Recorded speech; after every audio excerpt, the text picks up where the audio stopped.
Assalamualaikum warahmatullahi wabarakatuh. Salam sejahtera untuk semuanya. Teman-temanku, para kepala sekolah khususnya SMK dan terkhusus lagi SMK swasta yang ada di negeri ini yang berbahagia, yang saya muliakan, saya banggakan. Syukur alhamdulillah, saya melalui channel YouTube saya Dr. Kes Mes Kehidupan akan kembali berbagi, dan kali ini terkhusus memang untuk teman-teman kepala SMK, terlebih khusus lagi untuk kepala SMK swasta. Judulnya memang tetap bersama kita belajar untuk meningkatkan kualitas dan kemanfaatan diri kita. Teman-temanku semuanya yang berbahagia, judulnya adalah Kepala Sekolah Pemberdayaan. Ini judulnya. Ini nanti juga tetap ada mungkin part 1, 2, 3 dan seterusnya. Saya pakai judul ini bukan begitu saja ada.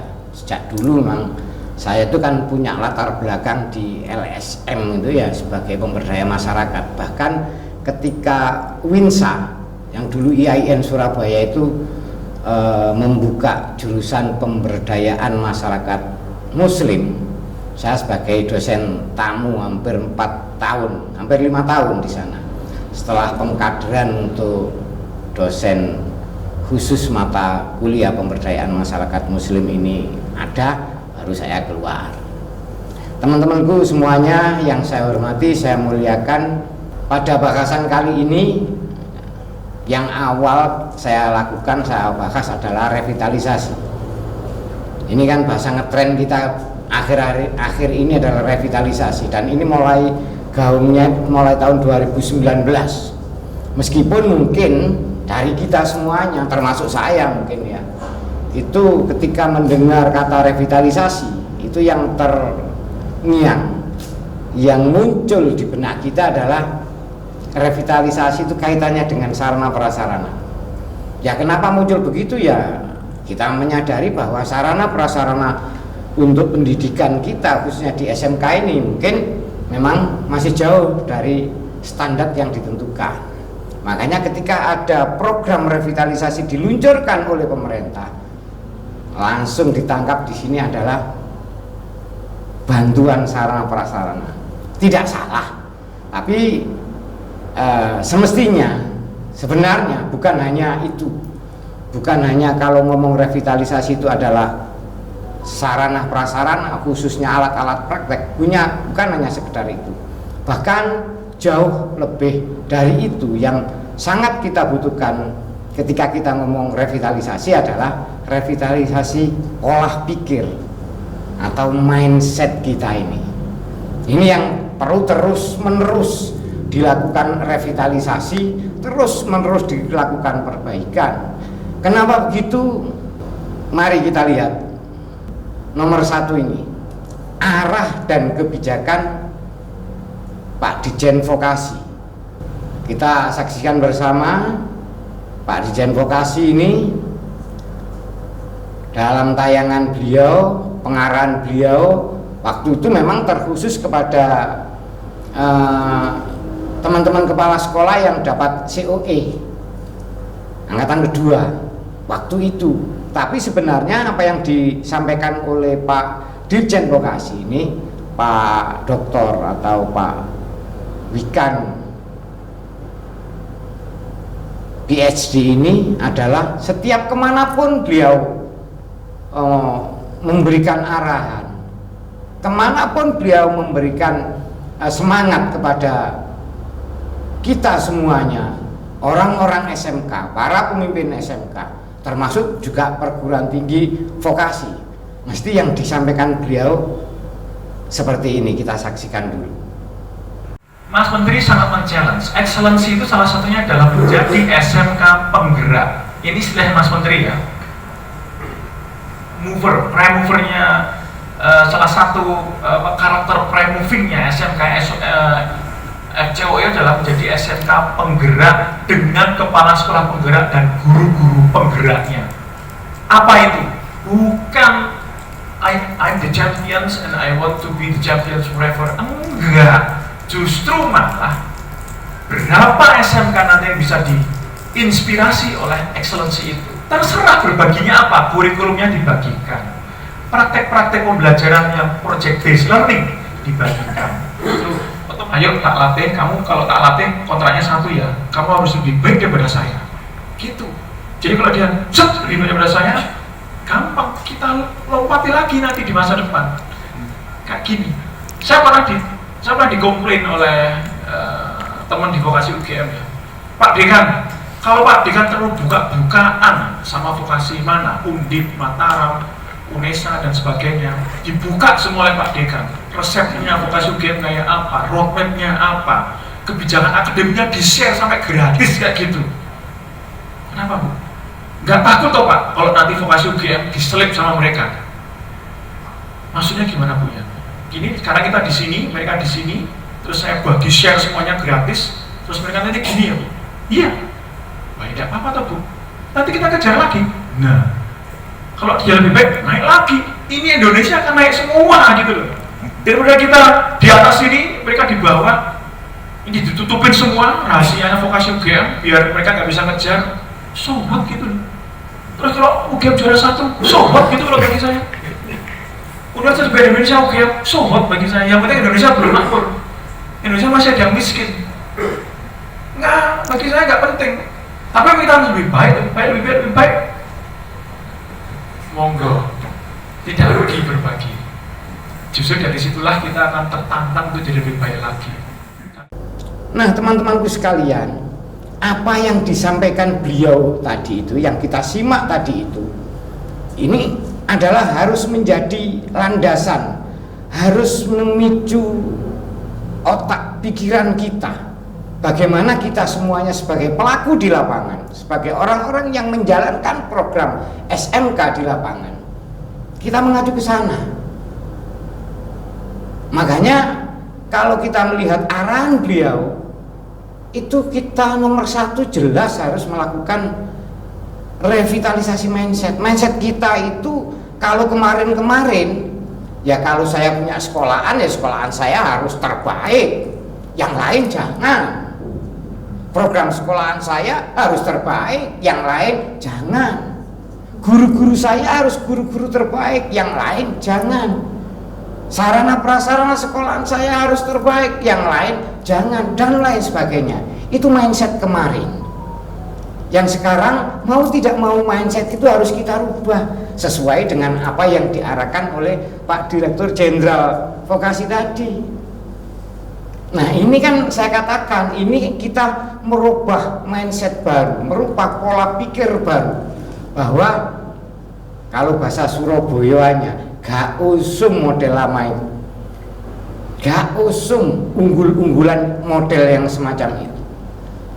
Yang usum sekarang, yang harus kita lakukan sekarang, bagaimana sekolah kita ini menjadi sekolah penggerak. Versinya Mas Menteri, Pak Direktur seperti itu. Bagaimana kepala sekolah, saya dan teman-teman semuanya menjadi kepala sekolah penggerak. Guru di sekolah teman-teman semuanya menjadi guru penggerak. Nah, saya akan mengambil yang lebih dari itu. Ya mohon maaf, bukan berarti penggerak itu tidak pas menurut saya, tapi saya akan menitipkan yang lebih dari itu.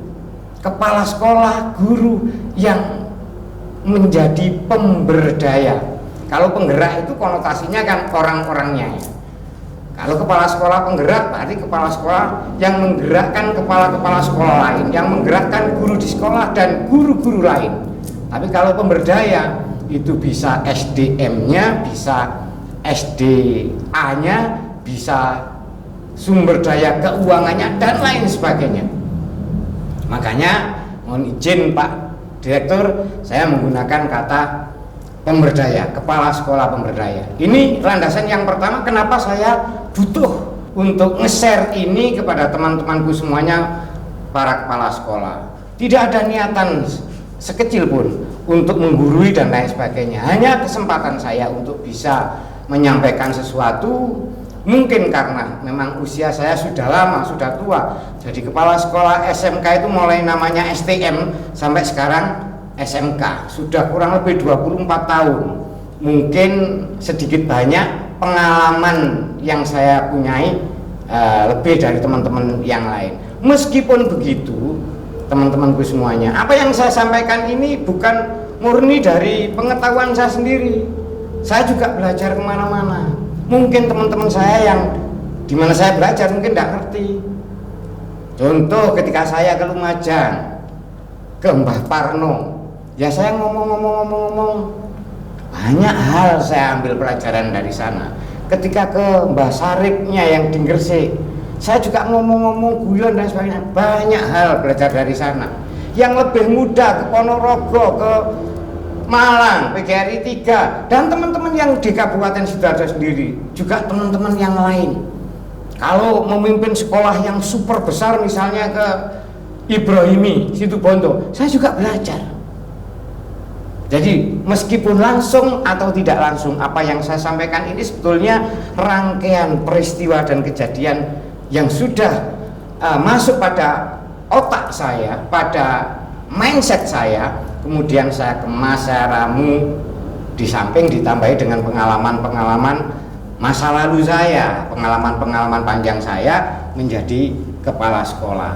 Teman-temanku semuanya yang saya hormati, saya muliakan, dan mudah-mudahan berbahagia.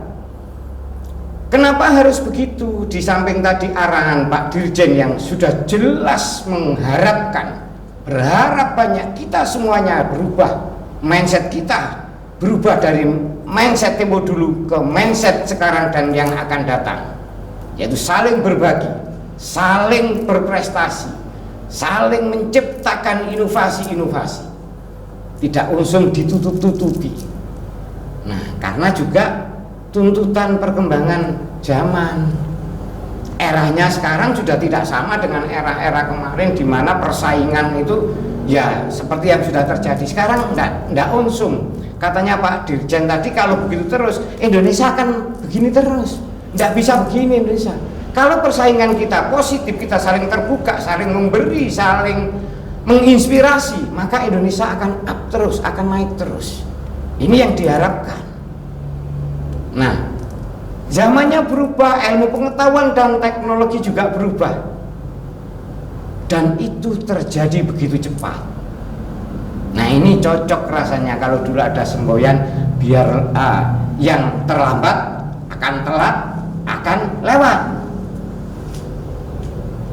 Ini karena waktunya sekarang sudah ndak pas lagi, ndak cocok lagi, ndak usum lagi nyantai-nyantai, katakan begitu. Karena informasi kalau dulu melalui surat itu katakan dari kementerian sampai ke sekolah kadang bisa 2 minggu, melewati ini. Sekarang ndak, tiap hari pasti ada pemberitahuan baru, yang itu adalah hal-hal baru. Kepala sekolah terlambat untuk mengikuti itu semuanya, sudah lewat. Artinya sekali lagi teman-teman, bahwa apa yang akan saya bahas ini, ya kita sama-sama belajar untuk menyongsong kemajuan, menyongsong era baru yang lebih baik, era baru yang lebih bisa meningkatkan kualitas pendidikan di SMK ini. Yang ketiga, ini kenapa ini mesti saya bahas, alasan yang ketiga itu adalah masih banyak yang berpikir dan berperilaku gaya lama. Jadi eranya baru tapi gayanya gaya lama. Ya ini nggak cocok. Eranya baru ya gayanya gaya baru. Gaya baru apa? Berpikir jauh ke depan, berpikir terbuka, kerjasama, saling membantu, saling mengisi, saling melengkapi, dan lain sebagainya. Sekali lagi, kita garis bawahi apa yang disampaikan oleh Pak Dirjen tadi. Jangan khawatir kalau kita memberikan sesuatu kepada teman kita. Enggak kalau kita menjadi yang bawah. Kalau kita memberi, jelas ilmu kita juga ditambah. Nah, ini model ini memang yang harus kita kembangkan terus, agar kita tidak ketinggalan dengan era ini, tidak ketinggalan dengan pola perkembangan yang akan dikeluarkan oleh Kementerian Pendidikan Republik Indonesia, wabil khusus lewat Dirjen Vokasi ini, sehingga yang atas mengeluarkan program-program yang luar biasa disambut oleh yang bawah, pelaku lapangan dengan pola pikir dan mindset yang terbuka dan luar biasa. Insya Allah kalau ini bisa semacam itu akan gayung bersambut, dan perubahan SMK ini menuju SMK yang didambakan oleh negeri ini insya Allah akan cepat terwujud. Teman-temanku semuanya yang berbahagia, nah kenapa begitu? Kenapa saya harus melakukan ini? Ini ya juga bersama-sama saya dan teman-teman semuanya juga berupaya untuk mewujudkan visi, misi dan tujuan pribadi. Apa itu? Sebaik-baik manusia adalah manusia yang memberikan kemanfaatan untuk orang lain. Ini kalau kita ingin memberikan manfaat yang terbanyak, manfaat yang luar biasa untuk mengisi kehidupan kita ini sebagai bekal nanti ketika kita kembali kepada Yang Maha Kuasa, mau tidak mau ya kita harus maksimal. Makanya sekali lagi mohon maaf kalau mungkin judulnya itu revitalisasi mindset kepala sekolah. Ya memang sekolahan ini intinya di kepala sekolah. Intinya bagaimana sekolahan itu ya lihat bagaimana kepala sekolahnya. Bagaimana guru-guru di sekolah itu ya tergantung bagaimana kepala sekolahnya. Karena sebenarnya kepala sekolah ini adalah simbolnya sekolahan itu maju dan tidaknya sekolahan ya tergantung apa yang ada di mindsetnya kepala sekolah. Nah kalau kepala sekolah sulit atau enggan untuk berubah menyesuaikan situasi dan kondisi tuntutan yang ada ini, kasihan anak-anak, kasihan guru-gurunya, kasihan yayasan yang menaungi kita, kasihan. Maka mau tidak mau sekali lagi bahwa kita semuanya harus sama-sama melakukan revitalisasi mindset kita semuanya. Nah, kita sekali lagi jangan a priori dulu, jangan negative thinking dulu. Tidak ada maksud apa-apa kecuali belajar bersama. Untuk itu yang perlu kita lakukan adalah bercermin. Ya bercermin diri kita, ya bercermin lembaga kita. Apa sih kemampuan kita, kemampuan warga sekolah kita, kemampuan lembaga kita? Apa kemampuannya? Yang itu nanti bisa kita maksimalkan potensinya. Dan juga apa yang menjadi kelemahan saya selaku kepala sekolah, atau mungkin teman-teman guru yang ada di sekolah, atau mungkin sarana prasarana yang ada di sekolah. Ini mau tidak mau kita harus menunjukkan data yang real. Makanya ketika orang buat program itu biasanya ada tulisan data dan fakta. Karena sehebat apapun mesin atau orang yang mengelola data, jika datanya yang kita masukkan salah, ya hasilnya akan salah. Nah ini kebanyakan saya itu melihat banyak sekali teman-teman di sekolahnya, saya lihat ada programnya, ada sudah ada program pengembangan, ada, tapi itu fiktif. Kenapa saya katakan fiktif? Contek sana, contek sini, kopi sana, kopi sini, tidak sesuai data dan fakta real yang ada di sekolah masing-masing. Makanya untuk bercermin baik untuk diri maupun lembaga ini, ya memang syaratnya ini harus lugu. Syaratnya harus lugu. Lugu itu apa? Jujur pada diri sendiri. Dan ini merupakan kunci. Kalau kita di evaluasi diri, evaluasi lembaga ini, kita jujur apa adanya, maka nanti hasil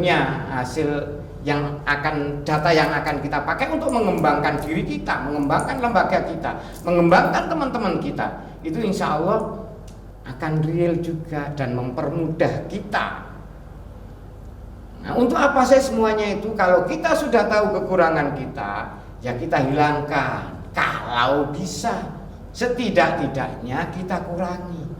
Kalau kita sudah tahu kemampuan atau potensi diri, potensi teman-teman yang ada di sekolah, potensi sarana prasarana yang ada di sekolah, ya kita maksimalkan. Nah, banyak dari kita yang senengnya itu menambah kemampuan. Senengnya itu menambah kemampuan.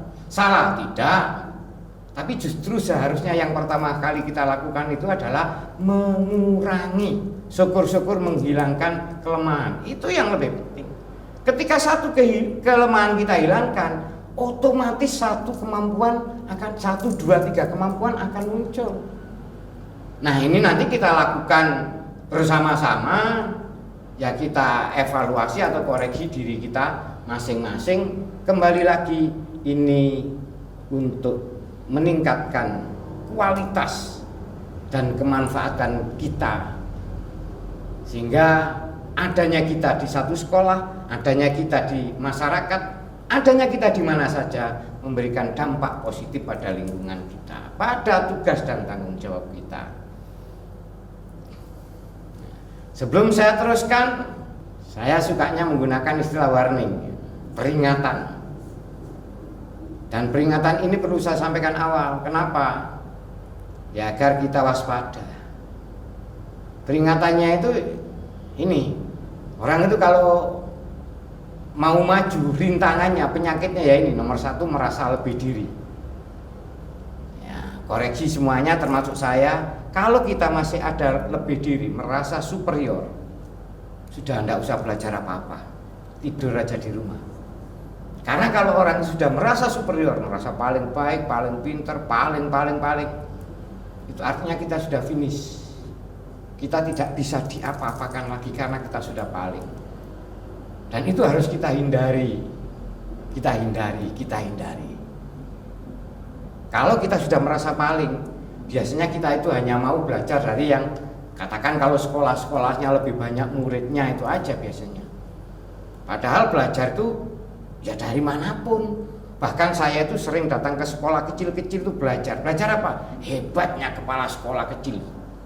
Dengan jumlah kondisi keuangan terbatas, murid terbatas, sarana prasarana terbatas, tapi masih bisa lulusannya itu terserap oleh dunia industri. Loh, ini kita harus belajar dari sana. Bukan belajar harus pada sekolah besar saja. Bukan belajar pada kepala sekolah yang senior saja. Kepala sekolah junior pun kita belajar dari sana. Nanti satu demi satu pelajaran kita himpun, kita nanti akan bisa. Oh ternyata begini dan lain sebagainya. Nomor 2 yang harus diwaspadai adalah kepentingan pribadi. Jadi kepala sekolah, tapi yang diutamakan itu, yang dipikirkan hari-hari itu ya bagaimana memenuhi kepentingannya ini. Bukan hanya sekedar materi loh. Kepentingan itu banyak, baik bersifat materi maupun non materi. Ini juga penyakit yang bahaya.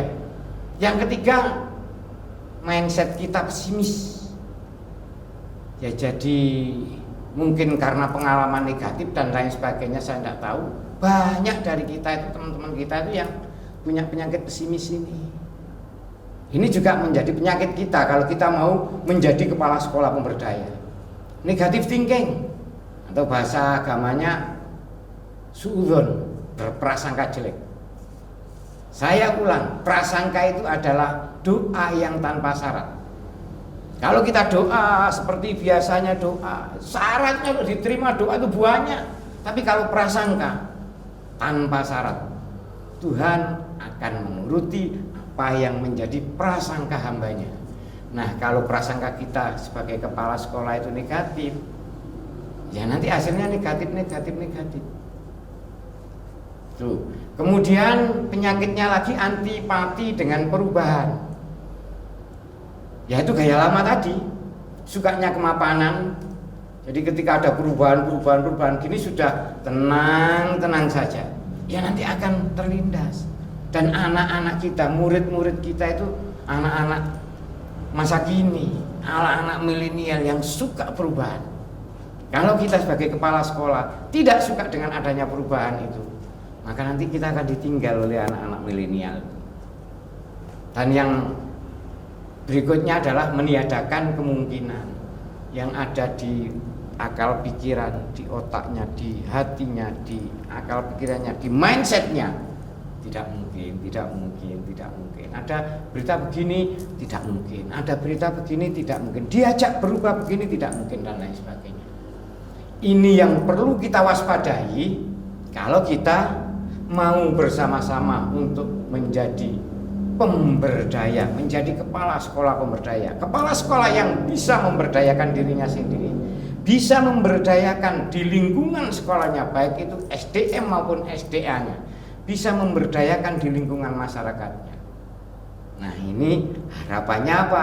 Kita diberi kesempatan waktu untuk memimpin sebuah lembaga ini benar-benar bisa memberikan kemanfaatan yang maksimal.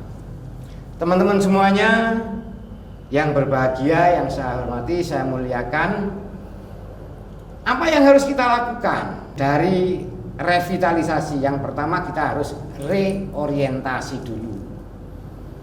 Kalau untuk nanti revitalisasi atau reorientasi yang ini yang kaitannya dengan sarana prasarana nanti belakang, itu mudah menurut saya. Menurut saya mudah. Pemerintah memberikan fasilitas yang luar biasa kalau untuk itu. Tapi ya kita ke dalam sendiri dulu. Yang pertama, reorientasi. Reorientasi apa? Yang pertama, reorientasi pribadi. Yaitu yang pertama, niat dan tujuan kita sebagai kepala sekolah itu apa? Tanya pada diri kita masing-masing. Saya tanya pada diri saya, teman-teman tanya pada teman-teman. Apa sih sebenarnya tujuan dan niatnya jadi kepala sekolah? Ini yang utama. Kalau niat dan tujuan ini sudah salah, ya finish sekali lagi. Tetap ada sekolahnya, tetap ada kegiatan sekolahnya, tetap. Mungkin tambah muridnya, mungkin saja. Tapi finish saya katakan. Karena tujuan ini akan menjadi power, akan menjadi energi bagi kita untuk benar-benar mengabdikan diri kepada Tuhan lewat lembaga pendidikan ini. Maka tujuan dan niat ini menjadi dasar ya. Tujuan dan niat kita tetap lillahi ta'ala. Untuk apa? Menjadi kepala sekolah yang lillahi ta'ala tadi. Kalau ini sudah ada tadi kepentingan pribadi, ya maka yang ada di mindset kita sebagai kepala sekolah hari-hari ya untuk pemenuhan keinginan pribadi, tidak maju-maju. Kalau saya ngomong kasar ya, ngomong sok idealis begitu. Kalau orang sudah ditunjuk jadi kepala sekolah, itu urusan pribadinya sudah tidak ada, dibuang semuanya. Urusan dengan keluarga dibuang semuanya. Ya urusan dengan sekolah. Tuh Pak, nanti kalau begitu gimana keluarga saya? Keyakinan saya kalau saya ngurusi orang banyak, keluarga saya diurusi Tuhan. Itu keyakinan saya dan insya Allah memang semacam itu. Jadi niat dan tujuan, silakan teman-teman, saya juga teman-teman orientasi kembali. Niatnya apa, tujuannya apa. Yang kedua, motivasinya apa? Jangan-jangan motivasi kita tidak untuk meningkatkan kualitas lulusan, meningkatkan pelayanan, meningkatkan daya saing, meningkatkan kerjasama dan lain sebagainya. Jangan-jangan bukan itu motivasi kita. Hanya sekedar imbalan materi. Materi itu bisa berupa uang, bisa berupa kehormatan, bisa berupa apa saja, bukan mesti materi itu harus uang. Kalau motivasi kita semacam itu bersifat materialistis atau kebendaan, tidak awet. Tidak awet semangat itu. Teman-teman masih ingat dulu sebelum adanya TPP, itu semangat teman-teman kita guru atau mungkin kita sendiri seberapa? Kemudian ada TPP, padahal TPP itu luar biasa, kurang lebih 1,5 juta ya kalau 0 tahun itu berlangsung berapa lama semangatnya, motivasinya? Paling 3 bulan. Setelah 3 bulan datar lagi. Itu menggambarkan kepada kita bahwa ketika motivasi kita, ketika niat kita, ketika tujuan kita kebendaan, maka kita tidak akan bisa bertahan lama semangat untuk mengabdikan diri lewat pendidikan jadi kepala sekolah ini. Kemudian yang perlu direorientasi kita, tugas dan tanggung jawabnya apa kepala sekolah? Seberapa? Apa cuma tugas dan tanggung jawab yang bisa kita laporkan tiap tahun kepada pengurus yayasan? Atau tugas dan tanggung jawab sebagai kepala sekolah kita nanti pertanggungjawabkan sampai ke sana? Kita mungkin jarang berpikir kalau anak disekolahkan di satu tempat, di mana tempat itu tempat kita sebagai penanggung jawab, sebagai kepala sekolah. Kemudian anak itu nanti hasilnya menjadi tidak baik lah, katakan begitu. Bukankah itu tanggung jawab kita sebagai kepala sekolah? Dilihat, dicentangi, ditulis satu persatu, apa sih tugas dan tanggung jawabnya kepala sekolah?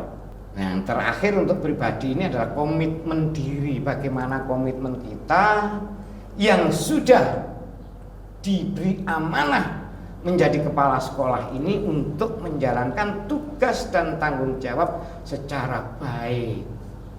Loh Pak, saya itu enggak tahu, dulu itu ya tahu-tahu dijadikan kepala sekolah Pak. Enggak usah dipikir, sudah dijadikan kepala sekolah, sudah diangkat dari kepala sekolah, itu enggak usah dipikir sebabnya dulu. Ya yang penting sekarang kita sudah jadi kepala sekolah, di pundak kita itu ada beban, tugas dan tanggung jawab untuk mencerdaskan anak-anak bangsa ini. Nah, ini perlu reorientasi secara pribadi. Secara kelembagaan juga harus kita reorientasi. Bagaimana sih kondisi objektif sekolahan yang saya pimpin? Tulis, real. Ya, untuk itu kan bisa menggunakan 8 standar itu. Untuk standar sarpras ini nilainya berapa atau kurangnya berapa, standar ini bagaimana, standar ini bagaimana. Dengan kita tahu real kondisi objektif di sekolah kita tanpa dibuat-buat. Nah, nanti ke depan kalau kita membuat program kerja akan enak. Artinya dengan reorientasi untuk melakukan revitalisasi. Dengan reorientasi ini kita nanti akan tahu persis sebagai pribadi bagaimana, teman-teman kita yang menjadi support kita bagaimana, sarana prasarana dan lain sebagainya di sekolah bagaimana, dan kita harus kemana. Itu enak kalau datanya jelas. Maka setelah reorientasi yang minimal 2, pribadi dan kelembagaan tadi, maka kita nanti dibawa kemana? Arah kita kemana? Nah, arah kita sebagai kepala sekolah itu kalau ukurnya ya yang paling sederhana menurut saya ini adalah pencapaian 5P. Pencapaian 5 puas. Ini indikator paling sederhana. Dan untuk mencapai 5 puas ini sekali lagi dibutuhkan kepala sekolah yang benar-benar bisa memberdayakan semua sumber daya yang ada di sekolah. Sebelum nanti kita memberdayakan sekolah-sekolah lain, ya kata Master Wikan tadi, sekolah yang hebat, sekolah yang excellent itu ya bukan sekolah yang juara, tapi sekolah yang memberdayakan sekolah-sekolah lain. Adanya sekolahan itu, sekolah-sekolah lain ikut terberdayakan, guru-gurunya demikian, mungkin murid-muridnya juga bisa kita lakukan pemberdayaan. 5 puas. Apa saja 5 puas itu? 5 puas ini kita butuhkan karena menjadi tujuan antara. Sekolah ini sampai kapan nanti berakhirnya kita tidak tahu. Harapannya sepanjang masa ada sekolahan yang kita pimpin. Nah, 5P ini menjadi tujuan antara. Yang kedua, menjadi pedoman kita melangkah, menjadi indikator keberhasilan program kita sebagai kepala sekolah. Dan yang keempat adalah dasarnya kita melakukan evaluasi dan pengembangan. Sekolah mestinya semua melakukan evaluasi dan pengembangan. Tapi yang dievaluasi apa? Yang mau dikembangkan apa? Kalau tidak ada 5P, kita tidak bisa melakukan evaluasi. Hanya angen-angen. Kalau toh dilakukan evaluasi itu hanya subjektif. Dan kalau mau dikembangkan, arahnya juga tidak jelas. Makanya Saya lebih suka, ini dulu saya belajar pada almarhum Dr. Suyitno, wakil direktur Rumah Sakit Saiful Anwar waktu itu. Ini saya belajar banyak di sana. Karena beliau juga orang yang pernah mendapatkan penghargaan dari World Bank untuk pengembangan rumah sakit. Itu karena saya belajar dari sana untuk 5P ini. Nah, P yang pertama adalah puas siswa, puas orang tua siswa, dan puas pengguna. Pengguna ini kan IDUKA, sekarang kalau dulu DUDI, sekarang IDUKA. Jadi kita sebagai kepala sekolah berupaya dengan program-program kita, dengan apa yang dilakukan oleh sekolah itu untuk mencapai 5P tadi. P yang pertama adalah puas siswa, puas orang tua siswa, puas pengguna. Ini jabarannya luar biasa. Di dalamnya termasuk pembiayaan, termasuk materi pembelajaran, termasuk standar lulusan dan lain sebagainya. Puas yang pertama ini untuk siswa, orang tua dan pengguna ini, misalnya saja akses masuk ke sekolah itu cepat. Ada sekolah, tidak seberapa besar, tidak seberapa ada peminatnya. Banyak orang yang mau daftar, tidak ada petugasnya. Ini tidak masuk. Jadi akses masuknya cepat, mudah, menyenangkan, dan terjangkau. Mohon maaf nih ya, kalau di SMK YPM 8 ini, sejak saya ada di sini saya gunakan moto ya, kalau boleh moto itu ya, hemat berkualitas, bukan murah, hemat berkualitas. Artinya apa? Masyarakat sekitar sekolah ini yang mau menyekolahkan kepada sekolah sini, anak-anaknya di sekolah sini, itu menjangkau, terjangkau biayanya, hemat, tapi berkualitas. Itu yang pertama.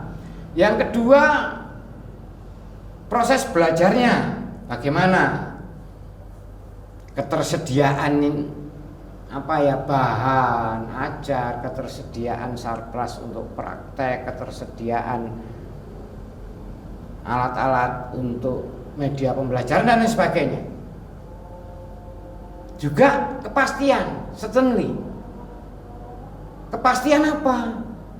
Nah, ini yang biasanya kita didorong untuk memberikan quality assurance, jaminan kualitas kepada anak-anak. Lulus sekolah ini, anak-anak itu bisa melakukan apa? Nah, kalau saya mengacu teman saya yang dari Malang, PGRI 3 itu, SMK PGRI 3, sekolah untuk kerja, berwirausaha, kuliah, lalu apa lagi? Duh, itu saya ingat-ingat, padahal itu saya cuma mendengarkan di radio saat perjalanan saya ke Malang. Tapi karena baik saya ingat-ingat, saya belajar dari situ. Nah, kepastian ini, quality assurance ini yang banyak sekolah yang tidak mampu memberikan hal itu kepada para pengguna, kepada para siswa. Kemudian hasil atau kompetensi dari sekolah kita apa?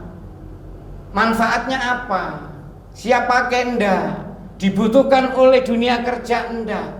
Bisa berwirausaha enggak? Bisa kuliah enggak? Dan lain sebagainya. Ini kalau kita 1, 2, 3 poin besar ini bisa kita lakukan, berarti kita sudah bisa mewujudkan puas yang nomor 1.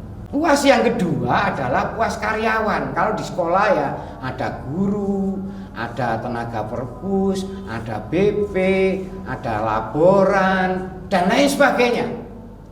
Selaku kepala sekolah berupaya untuk bisa mewujudkan puas yang kedua juga, puas karyawan, ketersediaan tempat, alat, bahan, dan lain sebagainya. Yang berikutnya adalah certainty atau kepastian. Kepastian tentang apa? Ya, rule-nya bagaimana, penempatannya atau right-nya bagaimana, rule-nya bagaimana, responsibility-nya juga bagaimana. Jadi ini kepastian tata aturan, kepastian penempatan ya. Siapa oleh apa oleh siapa, itu juga penting. Jadi katakan begini, kalau ada wakil kepala sekolah urusan sarpras misalnya, apa yang harus dikerjakan? Itu juga jelas, harus jelas. Perannya bagaimana, harus jelas. Dan keterlibatannya itu sampai seberapa jauh, harus jelas semuanya. Ini membuat orang tidak susah untuk melangkah, tidak canggung untuk berbuat. Kalau itu semuanya nggak jelas, kadang-kadang orang itu saling kalau bahasa Jawa ini saling jagakno. Alah, itu nanti akan dikerjakan oleh ini nanti akan dikerjakan oleh situ dan lain sebagainya. Tapi dengan kepastian tentang ini tadi tata aturan, pembagian tugas atau job description-nya, kemudian ada pemeranannya, ada responsibility-nya, itu semuanya ketika semua jelas, maka ini akan memudahkan kita untuk bersama-sama sesuai dengan tugas dan tanggung jawabnya masing-masing akan bisa berjalan dengan baik.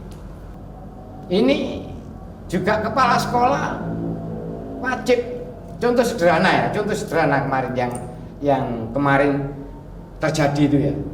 Ketika BPOPP ini mau cair, saya itu sudah memberikan woro-woro ya. Woro-woro kepada teman-teman kepala sekolah baik di Sidoarjo maupun seluruh Jawa Timur untuk bisa bagaimana menggunakan atau mengalokasikan anggaran BPOPP ini untuk bisa memasukkan kesejahteraan guru khususnya BPJS Ketenagakerjaan. Karena saya di situ saya sampaikan dengan adanya BPOPP ini, nomor satu yang harus kita pikir dan itu harus merasakan manfaatnya adalah masyarakat, orang tua siswa. Artinya kalau sebelum adanya BPOPP bayar SPP-nya itu sekian, sekarang menjadi sekian dan benar-benar dirasakan oleh masyarakat. Yang kedua, guru harus merasakan manfaatnya. Makanya ketika ada program itu saya langsung menyampaikan, tolong ini guru dimasukkan di program BPJS Ketenagakerjaan. Akhirnya yang sekolah-sekolah masukkan itu alhamdulillah. Sekarang guru-gurunya dapat BLT 600.000 satu bulan. Yang tidak, ya enggak. Yang mudah-mudahan masih diperjuangkan sih, tapi yang benar-benar sudah masukkan itu sudah dapat. Termasuk di sekolah ini. Yang ketiga harus dipikirkan bagaimana bisa merasakan manfaat itu adalah lembaga. Atau lebih jauh adalah yayasan yang menaungi kita. Ini sudah saya sampaikan. Kenapa begitu ya dalam konteks untuk UAS nomor 2 dan UAS nomor 1, UAS nomor berikutnya. Kemudian peluang untuk berkembang ya. Kita sebagai kepala sekolah memberikan yang sebanyak mungkin, yang sebesar mungkin, sebebas mungkin untuk teman-teman kita guru bisa berkembang. Di sekolah guru ini dicarikan anggaran, dicarikan koneksi keluar agar guru-guru kita yang bagus tetap bisa sekolah, bisa menambah ilmu pengetahuannya. Jangan dibalik nanti guru-gurunya mau berkembang, ada undangan pelatihan ini dan itu malah sekolah melarang, tidak cocok.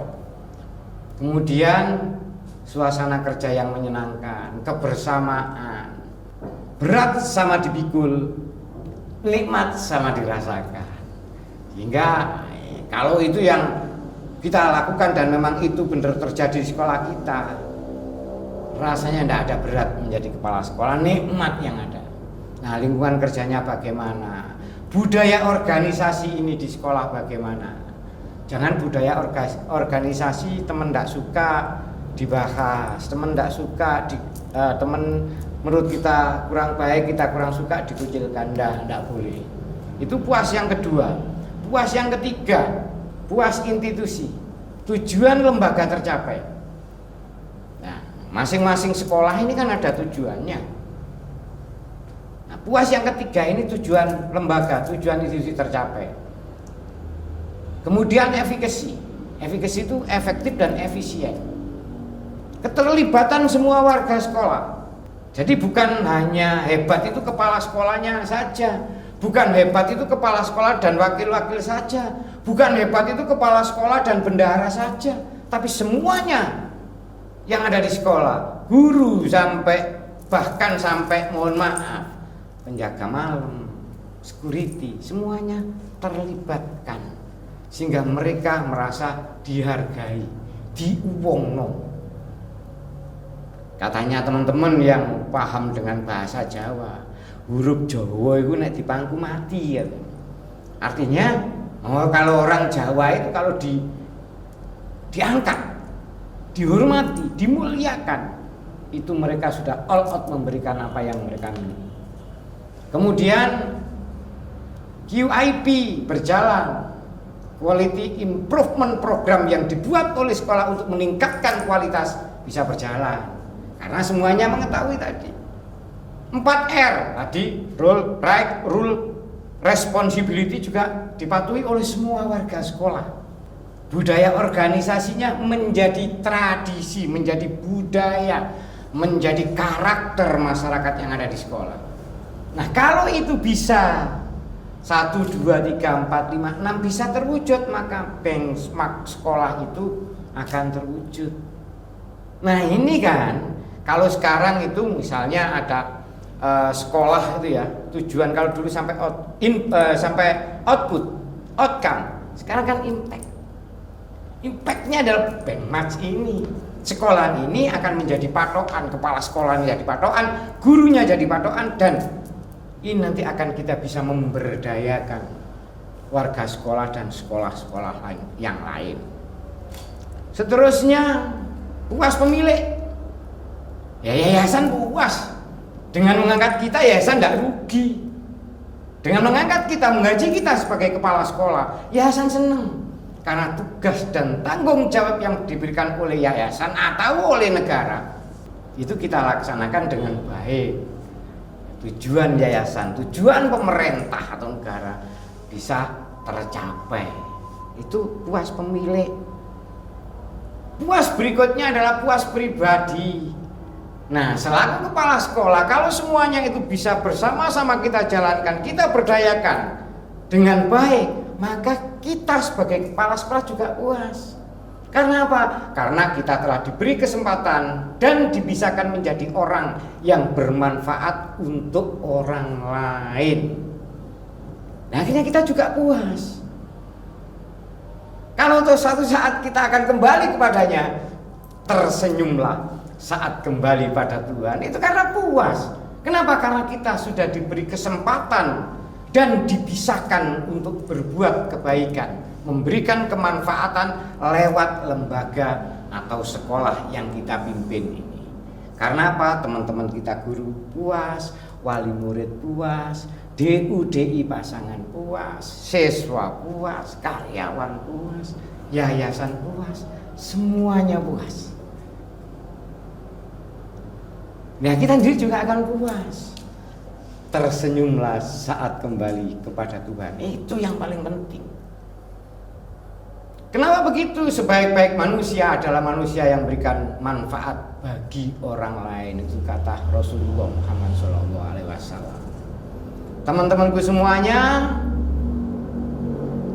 untuk bisa menciptakan tadi sebagai kepala sekolah pemberdaya dengan patokan 5 puas tadi, ya kita semuanya tentu tidak bisa ngawur. Satu sekolah dan sekolah lain juga beda. Kalau toh sama-sama kepingin ke Jakarta, satu masih di Surabaya, satu masih di Malang, satu masih di Bandung, satu masih di Jogja, tentu tidak ada yang sama. Tapi arahnya jelas sama-sama mau ke Jakarta. Siapa yang bisa menentukan saya harus naik kereta, saya harus naik pesawat, saya harus naik bus, saya harus naik mobil pribadi? Itu adalah masing-masing kita yang tahu kondisi real kita, yang tahu keadaan kita, tapi sama-sama mau ke Jakarta. Nah, berarti masing-masing sekolah harus juga punya strategi yang beda-beda. Kita tidak mungkin bisa memaksakan sekolah Anda harus seperti saya, tidak mungkin bisa. Yang bisa kita samakan adalah visi dan misi kita untuk membawa sekolah ini yang lebih baik, untuk kita menjadi sama-sama menjadi kepala sekolah pemberdaya. Itu yang bisa kita samakan. Tapi strategi kita untuk mencapai itu nanti akan beda-beda. Nah, bagaimana membuat nanti membuat strategi atau menentukan pilihan-pilihan strategi itu, kita memang butuh membuat program kegiatan. Nah, kembali lagi pada tadi nomor 1, nanti juga di program kegiatan ada reorientasi. Kalau kemarin-kemarin tempo dulu kita itu provider oriented, jadi customer oriented.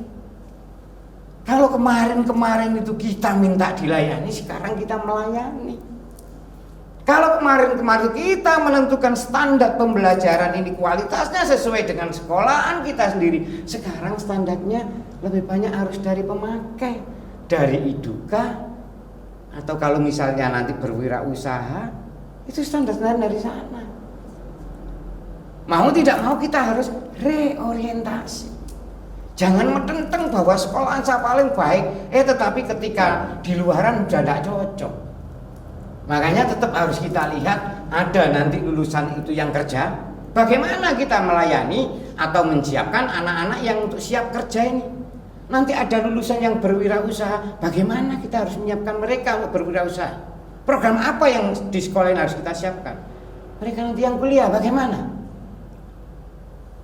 Ini semuanya harus kita kita reorientasi lagi dan membuat program lagi. Kemudian juga harus melakukan reorganisasi, bukan merubah struktur, bukan. Kalau ada penambahan mungkin dengan kondisi tuntutan yang begini berat ini mungkin kita akan menambah struktur mungkin, tapi melakukan perubahan enggak. Apa yang dilakukan di reorganisasi ini?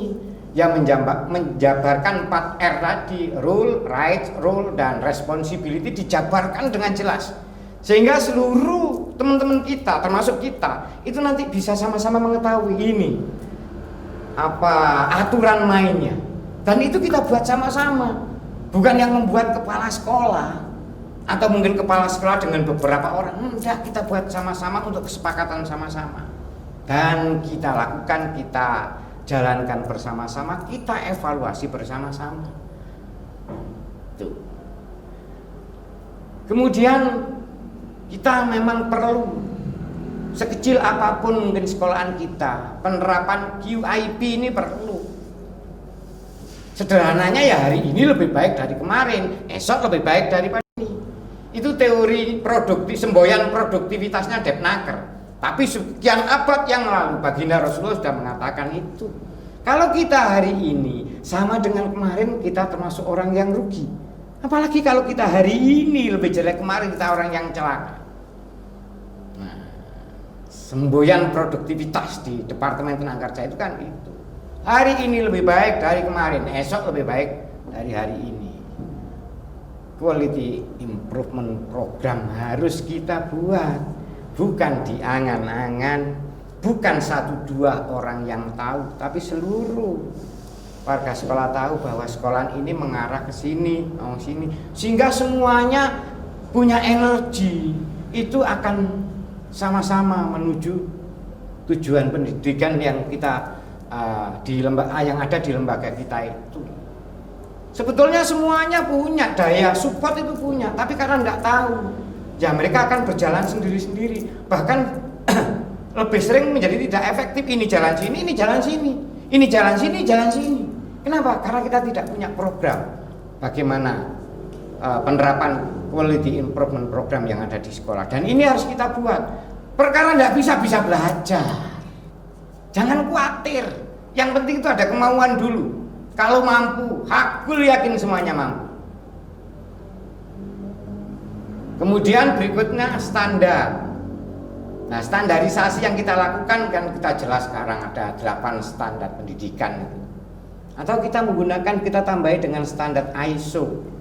Atau kita gunakan standar lagi di tenaga kerja apa, standar industri pasangan kita bagaimana. Itu bisa kita terapkan untuk standar-standar itu. Berarti kita harus melakukan standarisasi.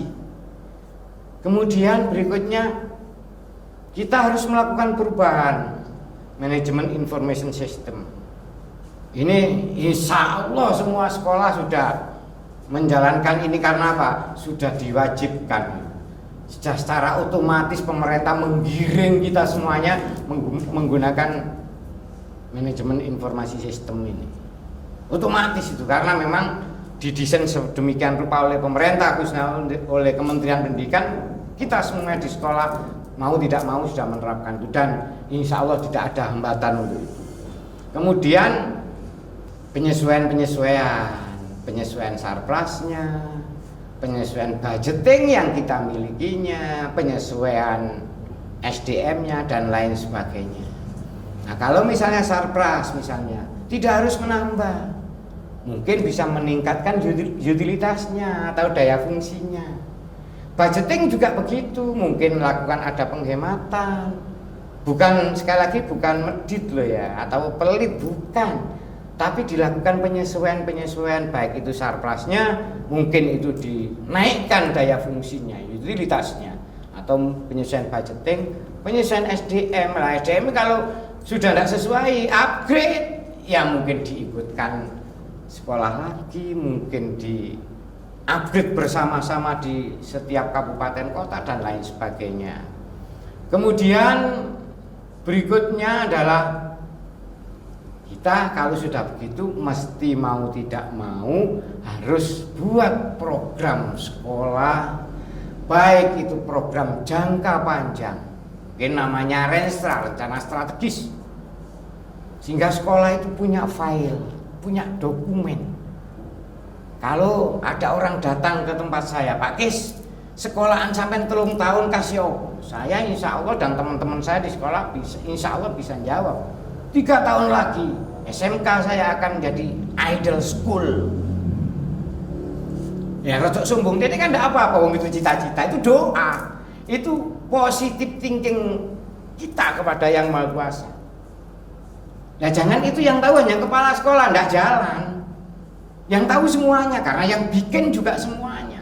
Semua terlibat untuk bikin itu. Nah nanti caranya, insya Allah pada part-part berikutnya nanti akan saya sampaikan itu. Jadi program sekolah ada Renstra, mungkin ada Renov, atau yang di pendidikan biasanya dinamakan RKJM, Rencana Kerja Jangka Menengah, ada RKS, Rencana Kerja Sekolah, RKS, dan lain sebagainya. Wajib ini kita buat sehingga pemberdaya, kepala sekolah pemberdaya itu ya ke dalam sendiri dirinya menjadi berdaya, tanggung jawab di sekolahnya menjadi berdaya, dan bisa memberdayakan di sekitarnya, sekolah-sekolah di sekitarnya yang mau.